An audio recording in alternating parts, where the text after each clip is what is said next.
السلام علیکم ورحمۃ اللہ تعالی وبرکاتہ۔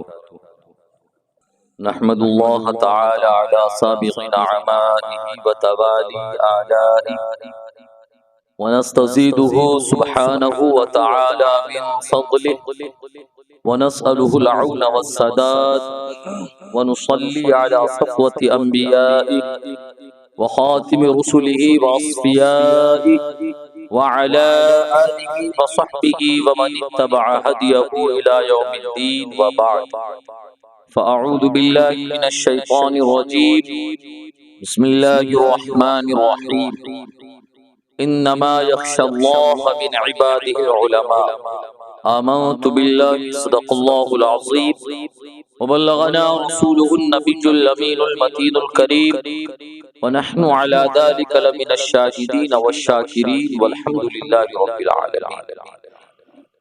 آئیے حصول برکت کی خاطر نبی اکرم صلی اللہ تعالی علیہ وسلم کی بارگاہ میں محبت کے ساتھ درود پاک کا ہدیہ پیش کریں اور پڑھیں، اللہم صلی علی سیدنا و شفیعنا و نبینا و مولانا محمد وبارک وسلم، صلاة و سلاما علیک یا رسول اللہ، صلاة و سلاما علیک یا حبیب اللہ صلی اللہ تعالی علیہ وسلم۔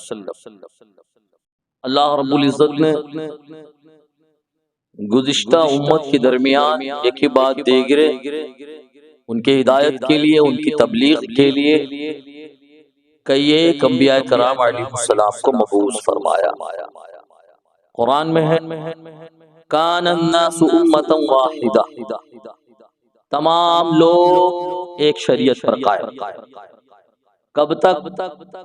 حضرت آدم علیہ السلام سے لے کر حضرت نوح علیہ السلام کے زمانے تک کوئی انتشار نہیں، کوئی خلفشار نہیں، لوگوں کی تعداد کم تھی، دنیا کے گوشے گوشے میں لوگ پھیلے ہوئے نہیں تھے، لوگوں کی تعداد کم، اس بنیاد پر لوگوں میں اختلافات نہیں تھے۔ کان الناس امتا واحدہ، سب کے سب ایک ہی شریعت پر قائم، سب ایک امت۔ اس کے بعد کیا؟ پھر اختلافات کا دور شروع ہو گیا۔ پھر اللہ رب العزت نے اپنے نبیوں کی بعثت کا سلسلہ شروع فرمایا۔ تو حضرت نوح علیہ السلام کو اللہ رب العزت نے ان کے درمیان مبعوث فرمایا۔ حضرت نوح علیہ السلام نے قریب 1000 سال تک ان کی تبلیغ فرمائی۔ ان کے بعد پھر بہت سارے انبیاء کرام علیہ السلام تشریف لاتے رہے۔ حضرت موسیٰ علیہ السلام آئے، حضرت داؤد علیہ السلام آئے، حضرت زکریا و یحییٰ علیہ السلام آئے، حضرت عیسیٰ علیہ السلام تشریف لائے۔ لیکن ہمارے نبی صلی اللہ تعالی علیہ وسلم آخری نبی ہے، ہمارا دین آخری دین ہے، ہماری کتاب قرآن آخری کتاب۔ اب نہ کوئی نبی آ سکتا ہے، نہ کوئی کتاب آنے والی ہے، نہ کوئی نیا دین آنے والا ہے۔ ہمارے نبی صلی اللہ تعالی علیہ وسلم خاتم الانبیاء، خاتم پیغمبراں ہیں۔ جو ہمارے نبی صلی اللہ تعالی علیہ وسلم کے زمانے میں یا آپ کے بعد کسی دوسرے کا نبی ہونا جائز جانے، وہ قرآن کا منکر ہو جائے گا، وہ کافر ہو جائے گا۔ ہمارے نبی صلی اللہ تعالی علیہ وسلم خاتم النبیین ہے، آپ کے بعد کوئی نبی آ ہی نہیں سکتا۔ اگر کوئی دعویٰ کر رہا ہے تو وہ جھوٹا ہے، وہ اس وقت کا دجال ہے، وہ بہت بڑا کذاب ہے۔ اللہ کے نبی صلی اللہ تعالی علیہ وسلم پر اللہ رب العزت نے نبوت کا باب بند فرما دیا۔ آپ کے بعد کوئی نبی نہیں آ سکتا۔ اب یہ سوال پیدا ہوتا ہے کہ جب کوئی نبی نہیں آ سکتے، کوئی پیغمبر نہیں آئے، اللہ کی طرف سے کسی رسول کی تشریف آوری نہیں ہوگی، تو پھر یہ امت کے درمیان انتشار ہو، خلفشار ہو، امت بے راہ روی کے اگر شکار ہو جائے تو ان کی تبلیغ کون کرے؟ ان کے رشد و ہدایت کا کام کون کرے گا؟ انہیں راہ راست پر گامزن کون کرے گا؟ پہلے کا معاملہ تو یہ تھا کہ بعد دیگر انبیاء کرام علیہ السلام آتے جاتے تھے، لیکن اب کوئی نبی نہیں آ سکتا، تو جس کام کی ذمہ داری اللہ کے نبی صلی اللہ تعالی علیہ وسلم نے اپنی امت کے علماء کو عطا فرمایا، اور اللہ کے نبی صلی اللہ تعالی علیہ وسلم نے فرما دیا علماء امتی کا انبیاء بنی اسرائیل، میری امت کے جو علماء ہوں گے وہ بنی اسرائیل کے نبیوں کا کام کریں گے۔ بنی اسرائیل کے نبی ان کے درمیان آ کر خلفشار، انتشار اور دین بیزاری اور دین سے جو دوریاں تھی انہیں ختم کرتے تھے. یہی کام اللہ کے نبی صلی اللہ تعالی علیہ وسلم کی امت کے علماء کا. کون علماء؟ علماء ربانی جی، خدا ترس علماء ہے صحیح معنی میں جو آئے. انہی علماء میں سے جنہوں نے دین کے لیے بے پناہ خدمتیں کی، بے پناہ کوششیں کی، پوری زندگی کو دین کے لیے وقف کر دیا. انہی میں سے ایک بہت بڑے عالم جن کا نام امام اعظم ابو حنیفہ رضی اللہ تعالی، یہ تو ان کا لقب ہے، یہ ان کا لقب ہے، لیکن یہ لقب ان کے نام پر بھاری پڑ گیا. امام اعظم ابو حنیفہ رضی اللہ تعالی اس امت کے بہت بڑے محسن کا نام. ہم اور آپ جن کی تقلید کرتے ہیں مسائل شرعیہ میں اور اپنے آپ کو حنفی کہلاتے ہیں، وہ ذات ہے امام اعظم ابو حنیفہ رضی اللہ تعالی. چار بڑے ائمہ میں سے، چار بڑے ائمہ جن کی تقلید پوری دنیا میں کی جاتی ہے، ان میں سب سے بڑے ہمارے اور آپ کے امام، امام الائمہ، کاشف الغمہ، سراج الامہ، بانی مذہب حنفیت، امام اعظم ابو حنیفہ رضی اللہ تعالی. اور یہ بڑے نصیبے کی بات، فخر کی بات ہے کہ پوری دنیا میں سب سے زیادہ امام اعظم ابو حنیفہ کے ماننے والے اور ان کی تقلید کرنے والے امام اعظم ابو حنیفہ رضی اللہ تعالی. لیکن یہ بڑے المیہ کی بات ہے، بڑے افسوس کی بات، جو ہمارے امام جن کی طرف منسوب ہو کر ہم حنفی کہلاتے ہیں، یہ بہت بڑے المیہ کی بات ہے کہ ہمیں ان کی زندگی کے حالات بھی نہیں معلوم، حتیٰ کہ ان کا نام تک نہیں معلوم ہے. بہت سے لوگوں کو ان کا نام تک نہیں معلوم ہے. ارے وہ تو گوشہ نشینی اختیار کر گئے تھے اور گھریلو اعتبار سے، مالی اعتبار سے بڑے مضبوط تھے، بہت بڑے تاجر تھے، بڑے پیسے والے، بڑے مالدار تھے وہ. اس کے بعد انہوں نے گوشہ نشینی اختیار کر لی، اللہ رب العزت کی عبادت و ریاضت میں مشغول ہو گئے. لیکن اللہ کے نبی صلی اللہ تعالی علیہ وسلم خواب میں تشریف لائے اور تشریف لا کر آپ صلی اللہ تعالی علیہ وسلم نے فرمایا، اے نعمان، اللہ نے تمہیں اس لیے نہیں پیدا کیا کہ تم گوشہ نشینی اختیار کرو، تم جاؤ گوشہ نشینی ترک کرو، میری سنت کو زندہ کرو اور دین کا کام کرو. اللہ نے تمہیں میری سنت کو احیاء کے لیے پیدا فرمایا.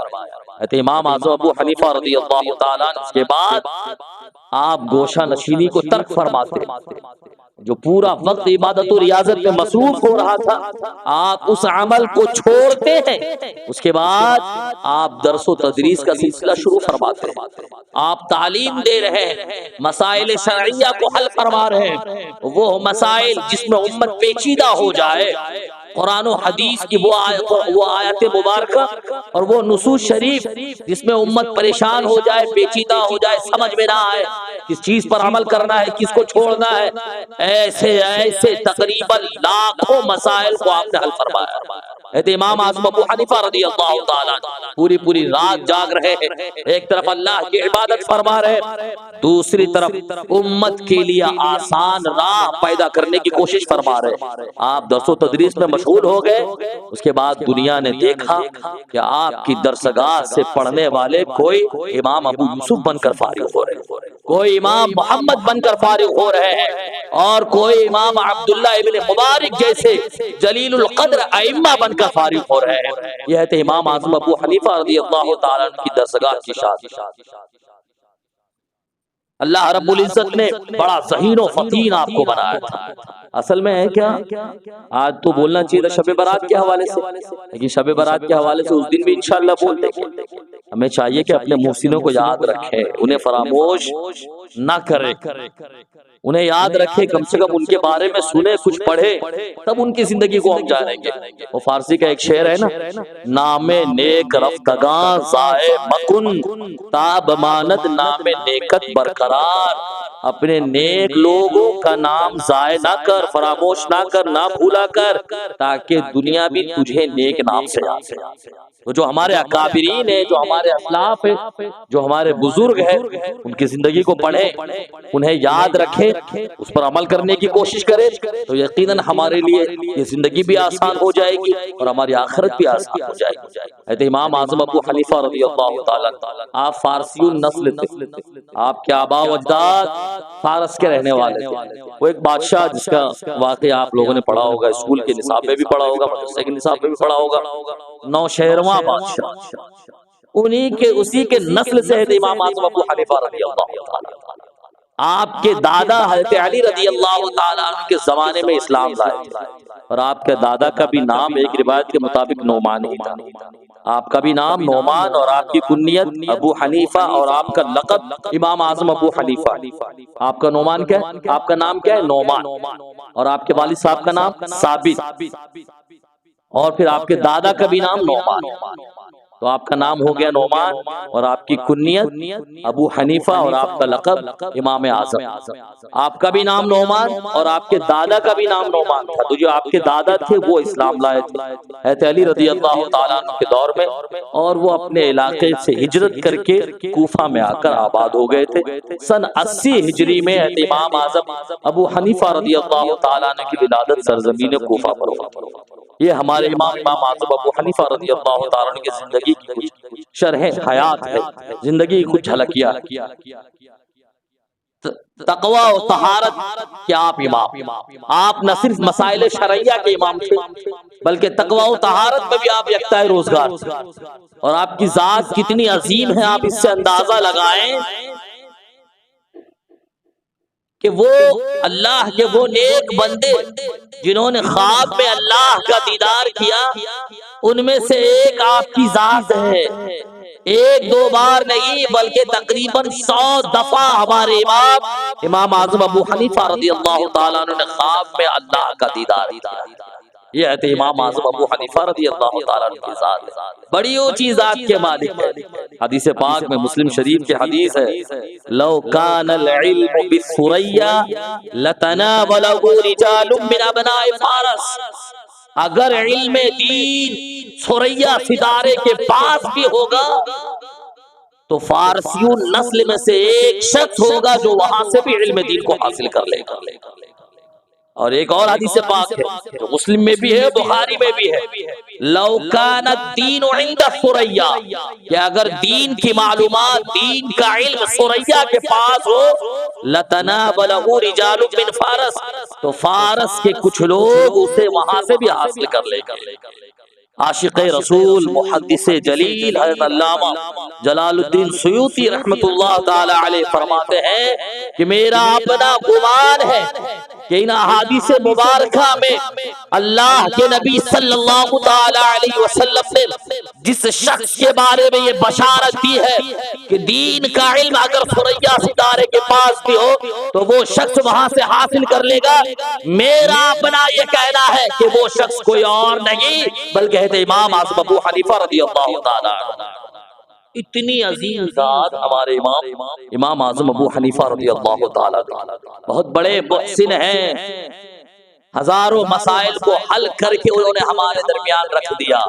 اگر وہ حل نہ فرماتے آج ہم اور آپ پریشان رہتے، وہ مسائل اگر وہ حل نہ فرماتے امت پریشان ہوتی، بہت سے لوگ شکوک میں مبتلا ہو جاتے دین کے متعلق، بہت سے لوگ دین سے بیزار ہو جاتے، نہ جانے کتنے لوگ دین کے بارے میں غلط گمان کر کے دین کو چھوڑ دیتے۔ ایسے مسائل کو آپ نے حل فرما دیا اور امت کے لیے آسان راہ ہموار فرما دیا۔ یہ ہمارے محسن امام اعظم ابو حنیفہ رضی اللہ تعالی عنہ۔ اسی لیے ہمارے آقا امام احمد رضا خان فاضل بریلوی علیہ رحمت و رضوان فرماتے ہیں، شافعی، مالک، احمد، امام حنیفہ۔ اس سے پہلے ایک بات سن لیں، چاروں ائمہ کرام پر حق ہے۔ چاروں ائمہ کرام جو یہ اہل سنت و جماعت کے ائمہ، چاروں امام، امام شافعی ہو، امام احمد بن حنبل ہو، امام مالک ہو، یا ہمارے امام اعظم ابو حنیفہ رضی اللہ تعالیٰ عنہ، یہ چاروں کے چاروں اہل سنت و جماعت کے امام ہیں۔ بات بڑی تفصیل ہو جائے گی اگر اس میں بھی میں جاؤں تو یہ چاروں کے چاروں امام پر حق ہے۔ ہاں، لوگوں کو چاہیے کہ کسی ایک امام کی تقلید کرے، ایسا نہیں کہ کسی مسئلے میں ان کی تقلید، کسی مسئلے میں ان کی تقلید، تو یہ شرعاً جائز نہیں ہے۔ امام احمد رضا خان فاضل بریلوی ان چاروں ائمہ کے متعلق فرماتے شافعی، مالک، احمد، امام حنیف، شافعی، مالک، احمد، امام حنیف، چار باغ امامت پہ لاکھوں سلام، چار باغ امامت پہ لاکھوں سلام۔ تو یہ جتنے بھی ائمہ کرام ہیں سب کے سب امام برحق ہیں۔ کنہوں نے؟ کسی نے نبی کریم صلی اللہ تعالی علیہ وسلم کی زندگی کے اس گوشے کو لے لیا، کسی نے آپ صلی اللہ علیہ وسلم کی زندگی کے اس گوشے کو لے لیا، کسی نے آپ کے اس طریقے کو لے لیا، کسی نے آپ صلی اللہ علیہ وسلم کے کسی اور طریقے کو لے لیا۔ گویا میرا اپنا یہ وجدان کہتا ہے کہ اس میں اللہ رب العزت کی یہ حکمت ہے ان چاروں ائمہ کرام میں کہ اللہ رب العزت نے یہ چاہا کہ میرے محبوب کی زندگی کا کوئی گوشہ یا میرے محبوب کی زندگی کی کوئی سنت مبارکہ امت سے چھوٹنے نہ پائے، یہ امت سرکار کی کسی بھی سنت سے محروم نہ ہو۔ اسی لیے اللہ رب العزت نے ان چاروں اماموں کو امت کے حوالے فرما دیا۔ کسی نے سرکار کی اس سنت کو لے لیا، کسی نے سرکار کی اس سنت کو لے لیا، کسی نے سرکار کی اس سنت کو لے لیا۔ تو یہ چاروں ائمہ، ان میں سب سے بڑے امام حضرت امام اعظم ابو حنیفہ رضی اللہ تعالیٰ عنہ کی ذات۔ درود پاک پڑھیں، اللہم صلی علی سیدنا و شفیعنا و نبینا و مولانا محمد و بارک وسلم، صلاۃ و سلام علیک یا رسول اللہ صلی اللہ تعالی علیہ وسلم۔ بس ایک مثال آپ کے سامنے کہ ان ائمہ کرام کی ضرورت کتنی ہے، کیونکہ اس دور میں غیر مقلدین زمانہ بھی ہے نا، کچھ ایسے لوگ بھی ہیں جو کسی امام کی تقلید ہی نہیں کرتے۔ سمجھ رہے؟ ٹھنڈی اور گرمی میں کس طرح ڈھیلے سے استنجا کیا جاتا ہے اس کا طریقہ تو معلوم نہیں، اور خود ہی مجتہد بنتے ہیں، براہ راست ڈائریکٹ خود ہی قرآن سے مسئلہ نکالا، خود ہی حدیث کو سمجھنے کی کوشش کرتے ہیں، نہ عربی زبان میں مہارت، نہ اردو میں مہارت، اور خود ہی چلے ہیں مسائل شرعیہ کو نکالنے کے لیے۔ نہ حدیث جانتے، نہ اصول حدیث جانتے، نہ فقہ جانتے، نہ اصول فقہ جانتے ہیں، نہ منطق جانتے ہیں، نہ فلسفہ جانتے ہیں، نہ تفسیر، نہ اصول تفسیر جانتے ہیں، کچھ نہیں جانتے۔ مدرسے کے دروازے پہ کبھی قدم نہ رکھے، لیکن یہ غیر مقلد اتنے ہٹ دھرم ہے تو کسی امام کی تقلید تو نہیں پسند کریں گے، خود ہی براہ راست قرآن سے مسئلہ نکالا شروع کر۔ ابھی آپ کے سامنے میں ایک مثال رکھتا ہوں، ایک مثال پیش کرتا ہوں، حدیث پاک کے اندر ہے لا صلاۃ الا بفاتحۃ الکتاب۔ دیکھیں ہمیں امام کی کس قدر ضرورت ہے، تقلید کی کس قدر ضرورت ہے۔ حدیث پاک میں لا صلاۃ الا بفاتحۃ الکتاب، اس کا مفہوم یہ ہے کہ جس نے نماز میں سورہ فاتحہ کی تلاوت نہیں کی اس کی نماز ہی نہیں، جس نے نماز میں سورہ فاتحہ کی تلاوت نہیں کی اس کی نماز ہی نہیں ہوگی۔ آپ حضرات ابھی جمعہ کی نماز پڑھیں گے میری اقتداء میں انشاءاللہ، آپ حضرات نماز میں کیا سورہ فاتحہ پڑھیں گے؟ میری اقتداء میں سورہ فاتحہ پڑھیے گا زور سے چلا کے، میں ادھر امام آپ ادھر، میں ادھر ایک لہجے میں آپ ادھر دوسرے تیسرے لہجے میں شروع کر دیں گے، ایسا ہوتا ہے؟ نہیں ہوتا ہے۔ تو کیا مطلب حدیث پاک میں تو ہے کہ جس نے سورہ فاتحہ نہیں پڑھی اس کی نماز نہیں ہوگی، اس کا مطلب آپ حضرات کی نماز نہیں ہوگی۔ مغرب میں آپ آئیں گے امام کے پیچھے، اگر آپ قرات نہیں کرے سورہ فاتحہ نہیں پڑھے اس حدیث کے مطابق آپ کی نماز نہیں ہوگی۔ عشاء میں آپ قرات نہ کرے امام کے پیچھے آپ کی نماز نہیں ہوگی۔ فجر میں آپ قرات نہ کرے امام کے پیچھے سورہ فاتحہ نہ پڑھے تو آپ کی نماز نہیں ہوگی اس حدیث کے مطابق، ہے نا؟ الجھ گئے نا؟ قرآن شریف کے اندر ہے وَإِذَا قُرِئَ الْقُرْآنُ فَاسْتَمِعُوا لَهُ وَأَنصِتُوا، کہ جب قرآن کی تلاوت کی جائے کان لگا کر سنو اور خاموش رہو۔ تو قرآن نے تو ہمیں یہ کہہ دیا کہ جب قرآن کی تلاوت کی جائے تو خاموش رہنا ہے، اور حدیث پاک کے اندر یہ ہے کہ جس نے سورہ فاتحہ نہیں پڑھی اس کی نماز نہیں ہوگی۔ حل کیجئے مسئلے کو، حل کیجئے۔ جو غیر مقلد بہت بڑا مجتہد بنتا ہے، بہت بڑا علامہ بنتا ہے، اسے کہیے یہ مسئلہ حل کرے، نہیں حل کر پائے گا، یہ نہیں حل کر پائے گا۔ یہ کام ہمارا اور آپ کا نہیں، یہ کام اس طبقے کا نہیں جو دن بھر مزدوری کرتا ہے، یہ کام اس طبقے کا نہیں جو دن بھر تجارت میں مصروف رہتا ہے، یہ کام اس طبقے کا نہیں جو دن بھر ضروریات زندگی میں مصروف رہتا ہے، بلکہ یہ کام طبقہ مجتہدین کا ہے، یہ کام طبقہ علماء کا ہے۔ یہ کام وہ کریں گے جنہیں اللہ رب العزت نے دین میں تفقہ عطا فرمایا، جنہیں اللہ رب العزت نے دین کی بڑی سمجھ عطا فرمائی،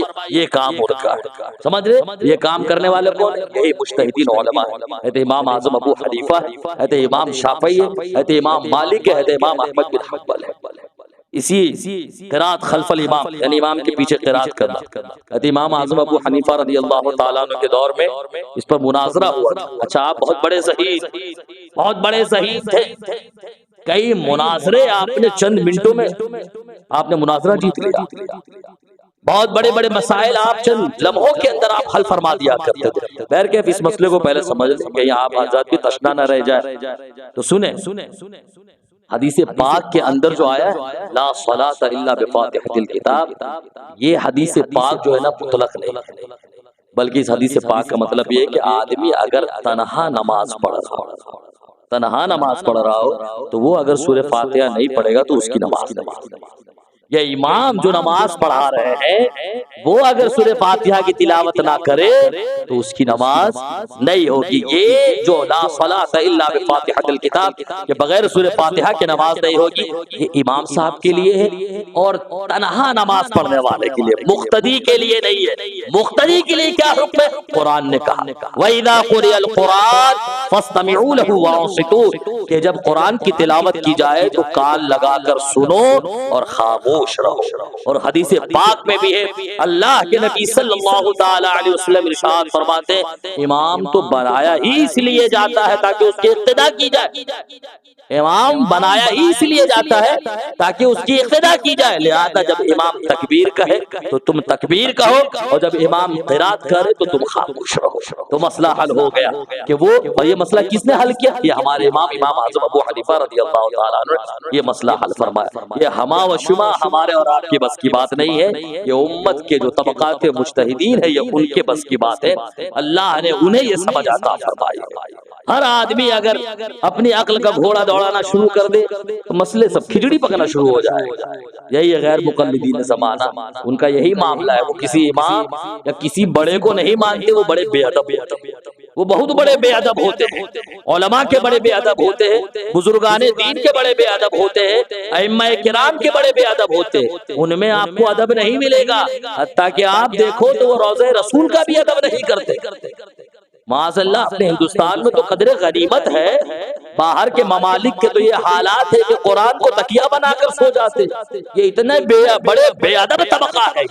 اللہ رب العزت ایسے طبقہ کی نحوست سے ہمیں ہماری نسلوں کو محفوظ فرمائے. امام اعظم ابو حنیفہ رضی اللہ تعالیٰ عنہ کے دور میں اسی پر مناظرہ ہوا. بہت سے لوگ جن کا یہ کہنا تھا کہ مقتدی کو سورہ فاتحہ پڑھنی پڑے گی, سورہ فاتحہ کی تلاوت کرنی پڑے گی, وہ سب کے سب آئے مناظرہ کے لیے ہمارے امام کی بارگاہ میں. ہمارے امام نے فرمایا اتنے سارے لوگ مناظرہ کرنے آئے, میں تنے تنہا, میں بیک وقت اکیلے اتنے سارے لوگوں سے پورے مجمع سے مناظرہ کروں, یہ تو ممکن نہیں ہے. اسی مسئلے پر مناظرہ کرنے آئے کہ امام کے پیچھے سورہ فاتحہ پڑھنی ہے یا نہیں پڑھنی. ہمارے امام نے فرمایا سارے لوگوں سے بیک وقت تنے تنہا مناظرہ کرنا یہ ممکن نہیں ہے. یاد ہے ایک کام کرو, دیکھو اللہ نے کیسی ذہانت عطا فرمائی. آپ نے فرمایا ایک کام کرو, تم اپنے میں سے کسی ایسے شخص کو جو سب سے بڑا عالم ہو, دین کا سب سے بڑا جانکار ہو, اسے تم لوگ اپنا ترجمان بنا لو اور اسے میرے مناظرے کے لیے. وہ لوگ تیار ہو گئے, جی حضور ہم ایسا کریں. انہوں نے اپنے درمیان کے سب سے بڑے عالم کو مناظرے کے لیے آگے کیا. پھر ہمارے امام نے فرمایا اچھا یہ شخص جو کہے گا اس کا کہا ہوا تمہارا کہا مانا جائے گا. سبوں نے کہا یقیناً یہ جو کہیں گے وہ ہمارا کہا مانا جائے گا. پھر ہمارے امام نے فرمایا اس کی شکست تمہاری شکست اور اس کی فتح تمہاری فتح مانی جائے گی. سبوں نے کہا ہاں ان کی ہار ہماری ہار ہوگی, اس کی جیت ہماری جیت ہوگی. ہمارے امام نے فرمایا کیوں؟ انہوں نے کہا کیونکہ ہم نے اسے اپنا امام بنا لیا ہے. تب ہمارے امام نے فرمایا ہم بھی تو یہی کہہ رہے ہیں کہ نماز میں جب ہمارے امام نے قرات کر لیا تو چونکہ وہ ہمارے امام ہیں تو ان کی قرات ہماری قرات ہو گئی, لہذا مناظرہ ختم ہو گیا. یہیں پر مناظرہ ختم ہو گیا. یہ ہمارے امام اعظم ابو حنیفہ رضی اللہ تعالیٰ اللہ رب العزت کا بہت بڑا کرم ہے, بہت بڑا فضل ہے کہ مذہب حنفیت ہمیں بھی, لہذا اس کی قدر کرے. یہ ہمارے اکابرین میں سے ہے, انہیں یاد کرے, ادب سے یاد کرے. جتنے بھی اکابرین امت ہے, جتنے بھی علماء ہیں مجتہدین, سب کو ادب سے یاد کرے. ادب بہت بڑی چیز ہے, ادب بہت بڑی چیز ہے. جہاں ادب نہ ہو وہاں اسلام ہو ہی نہیں سکتا. جہاں ادب نہ ہو وہاں اسلام ہو ہی نہیں سکتا. الاسلام کلہ ادب, اسلام سراپا کا سراپا ادب ہی کا تو نام ہے. اللہ کا ادب یہ اسلام ہے، رسول اللہ صلی اللہ علیہ وسلم کا ادب یہ ایمان ہے، یہ اسلام ہے، بزرگوں کا ادب یہ اسلام ایمان ہے، قرآن کا ادب یہ ایمان ہے۔ اگر ان چیزوں میں سے کسی ایک کی آپ بے ادبی کر دے تو آپ بے ایمان ہیں، ختم۔ تو اسلام کسے کہتے ہیں؟ ادب ہی کا نام اسلام ہے، لہذا ہر ایک کا ادب کرے، ہر ایک کا ادب کرے۔ فتاوی شریف کے اندر ایک فارسی کا شعر نقل فرمایا ادب کے حوالے سے، سرکار اعلیٰ حضرت رضی اللہ تعالیٰ عنہ فرماتے ہیں، کردم از عقل سوالے کہ بگو ایمان چیست، میں نے عقل سے ایک سوال کیا کہ بتا ایمان کسے کہتے ہیں؟ عقل در گوش دلم گفت کہ ایمان ادب است، میں نے عقل سے سوال کیا کہ ایمان کسے کہتے ہیں؟ عقل در گوش دلم گفت کہ ایمان ادب است، تو عقل نے میرے دل کے کان میں سرگوشی کی کہ ایمان ادب ہی کو تو کہتے۔ تو کیا سمجھ میں آیا؟ ادب بہت ضروری ہے۔ اکابرین کی اور بالخصوص اس دور میں آپ حضرات سے گزارش ہے، اپنے علماء کی قدر کریں، اپنے مساجد کی قدر کرے، اپنے مدارس کی قدر کرے، اپنی خانقاہوں کی قدر کرے۔ کچھ منٹ زیادہ ہو رہا ہے، میں آج آپ حضرات سے کچھ منٹ چاہتا ہوں، میں ہمیشہ خیال کرتا ہوں آج کچھ منٹ چاہتا ہوں، اپنے علماء کی قدر کرے، مساجد اور مدارس کی قدر کرے۔ ارے آپ کی یہ چیزیں آپ کی وراثت ہے بھائی، آپ کے علماء آپ کی وراثت، آپ کی مساجد، آپ کے مدارس، آپ کی خانقاہ آپ کی وراثت ہے، آپ اس کی قدر نہیں کرتے۔ لیکن جو غیر ہے وہ ان چیزوں کو عنوان بنا کر اس پر تبصرے کر کر تاج و تخت حکومت حاصل کر رہے ہیں، تاج و تخت حکومت حاصل کر رہے ہیں۔ آپ کے علماء پر اگر وہ زبان لعن و طعن دراز نہ کرے تو انہیں حکومت نہیں مل رہی۔ گاؤں کا ایرا غیرہ لٹھو خیرہ اگر قرآن پر، اسلام پر اگر تبصرہ کر دے، غلط بیانی دے دے، علماء اسلام پر غلط بیانی دے دے، تو گاؤں کا ایرا غیرہ لٹھو خیرہ گاؤں کا پردھان بن جاتا ہے۔ تو غیر تو حکومت حاصل کر رہے، لیکن جو ہماری وراثت ہے ہم اس کی قدر نہیں کر رہے۔ اپنے علماء کی قدر کرے، یہ اللہ کا بڑا کرم ہے کہ یہ علماء بول رہے ہیں۔ اگر یہ بولنا چھوڑ دیں گے نا، بولنا چھوڑ دیں گے، آپ بھی گونگے بن جائیں گے، آپ کی آنے والی نسلیں بھی گونگے بن جائیں گی، کیونکہ یہ نہیں چاہتے کہ علماء بولے، کیونکہ یہ جانتے ہیں کہ اس کے اندر، اس قوم کے اندر اگر دینی روحانیت باقی ہے تو اس کی وجہ سب سے بڑی یہ ہے کہ ان کے علماء ہیں جو انہیں گاہے بگاہے اکھاڑتے رہتے ہیں، گاہے بگاہے جو انہیں سونے نہیں دیتے اپنی تقریر سے، اپنی تحریر سے، اپنی خطابت سے۔ لہذا اپنے علماء کی قدر کر۔ بڑا افسوس ہو رہا تھا، میں کسی کی شکایت نہیں کر رہا ہوں، بالخصوص اپنے محلے والے کی شکایت میں کیوں کروں گا، میں یہاں کا امام ہوں، میں شکایت نہیں کر رہا ہوں۔ جو باتیں میں کہنے جا رہا ہوں برائے تنقید و اعتراض نہیں بلکہ برائے اصلاح کہنے جا رہا ہوں۔ چھٹی شریف کے اس کا موقع چل رہا تھا نا، بڑی تکلیف ہو رہی تھی مجھے، راستے سے گزر رہا تھا، وہ ڈی جے اللہ کی بنا، وہ شیطانی آواز، یہ خواجہ صاحب کا دین نہیں ہے بھائی، خواجہ صاحب کا یہ دین بالکل نہیں ہے کہ آپ کی حرکت سے خواجہ صاحب کے نام پہ آپ ایسی حرکت کرے کہ مسجد کے در و دیوار ہلنے لگے، مسجد میں جو نمازی بیٹھے انہیں نماز پڑھنے میں دقت و دشواری آئے۔ میرے ساتھ ایسا مسئلہ پیدا ہوا ہے، ایسی شیطانی آواز، میں درس دینے کے لیے ظہر کے بعد بیٹھا ہوا تھا، درس دینا مشکل ہو گیا، پوچھیں آپ لوگوں سے تو یہ کیا، یہ کون سی معافی؟ بلکہ یہ بھی خواجہ صاحب کی بارگاہ میں بہت بڑی بے ادبی ہے۔ یہ خواجہ صاحب کا دین نہیں ہے کہ جس کی بنیاد پر دین کا کام رک جائے، یہ خواجہ صاحب کا نظریہ نہیں ہے۔ لہذا اپنے علماء کی قدر کر۔ میں بھی کئی بار گزرا تو دیکھا ہمارے نوجوان بالکل مست تھے، بہرکیف میں اپنی بات نہیں کر رہا ہوں، میں لائق تعظیم نہیں، لیکن میں نے اتنا تو قیاس کیا، اتنا اندازہ لگایا کہ جب میری قدر نہیں کر رہے ہیں، اگر ہم میرے علاوہ جو میں اس محلے کا امام ہوں، کوئی دوسرا عالم اگر گزرے، کوئی دین کا کوئی داعی یہاں سے گزرے تو یہ پھر کیسے قدر کرے؟ لہذا آپ قدر کریں، اور نہ جانے ہزاروں ہزار روپے آپ برباد کر رہے ہیں، ہزاروں آپ حضرت کے نام پر آپ اصحال ثواب کر رہے ہیں، قرآن خوانی کروائیے، دعائیں کروائیے، آپ حضرت کے نام پر نیازیں بانٹ رہے ہیں، غربا میں تقسیم کیجیے۔ آپ یہ شور شرابہ کیا ہے؟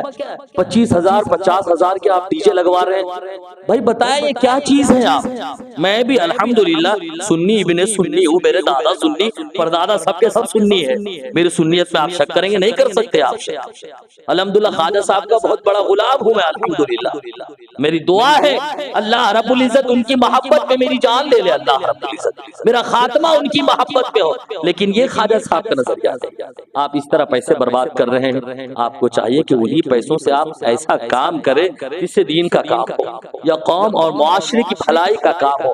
وہ کام نہ کرے کہ آپ کے پیسے برباد ہو، خواجہ صاحب کی روح کو بھی سکون نہ پہنچے بلکہ خواجہ صاحب کی روح کو الٹی تکلیف پہنچے. اچھا اسی محلے میں کچھ نوجوان بھی ہیں، اگر برے ہیں تو اچھے بھی ہیں الحمدللہ. ان کے بارے میں نے سنا ہے ماشاءاللہ مسجد میں وہ جھومر لگائے ہیں، کئی ہزار کا خرچ کر کے باہر LED لائٹ لگائے ہیں کہ تاکہ جو نمازی حضرات ہیں نمازی حضرات کو نماز کا وقت معلوم پڑ جائے کہ نماز کا وقت کیسا. تو یہ بڑا اچھا کام ہے، یہ بڑا اچھا کام ہے، قابل تعریف کام ہے. اگر کرنا ہے تو ایسے کام کیجئے. مساجد میں کوئی کام باقی آپ وہ کام کیجئے، یا آج کل آپ دیکھ رہے وہ کام کیجئے تاکہ معاشرے کی فلاح و بہبود ہو، معاشرے کی بھلائی ہو، آگے کے لیے معاشرے کے حق میں بہتر ہو. ایسا کچھ کام کیجئے. جن بچوں نے یہ کام کیا ہے اللہ رب العزت کی بارگاہ میں دعا ہے مولا عز و جل ان کو دنیا اور آخرت دونوں میں اس کا بہترین صلہ اور اجر عطا فرمائے. بہت بہترین کام ہے اور امید ہے آگے بھی یہ کام کرتے رہیں گے. بھی مسجد میں اور بھی بہت ساری ضرورت ہے. ایک جھومر لگا انشاءاللہ اور دوسرا جھومر بھی لگائے، بہترین کام کرو. اور جو بھی اچھا کام ہو صرف جھومر لگانے کی میں بات نہیں کر رہا ہوں. بہرکیف ایک اور اعلان، اتوار کا دن گزار کر جو رات آنے والی ہے وہ شب برات ہے، نجات کی رات. اس کے بارے میں کیا کہیں آپ؟ بس اتنا کہ ہمارا آپ کا اہل سنت و جماعت کا یہ عقیدہ ہے کہ روح مرتی مٹتی نہیں ہے. موت کا تعلق جسم کے گوشت سے، روح مرتی مٹتی رہی ہے. ان راتوں میں جن میں روحیں اپنے گھروں کا طواف کرتی ہے ان میں سے ایک رات شب برات ہے. آپ کے جو لوگ چلے گئے دنیا سے ان کی روحیں آپ کے درمیان آئی، آپ سے کچھ امید رکھتی ہے، وہ کچھ پڑھے کچھ نذر کریں، وہ ہمارے لیے دعائیں کریں، اصحال ثواب کریں. تو آپ انہیں یاد رکھیں اور بڑی فضیلت کی رات ہے، انشاءاللہ اس موقع سے بیان کیا جائے گا. السلام علیکم ورحمۃ اللہ.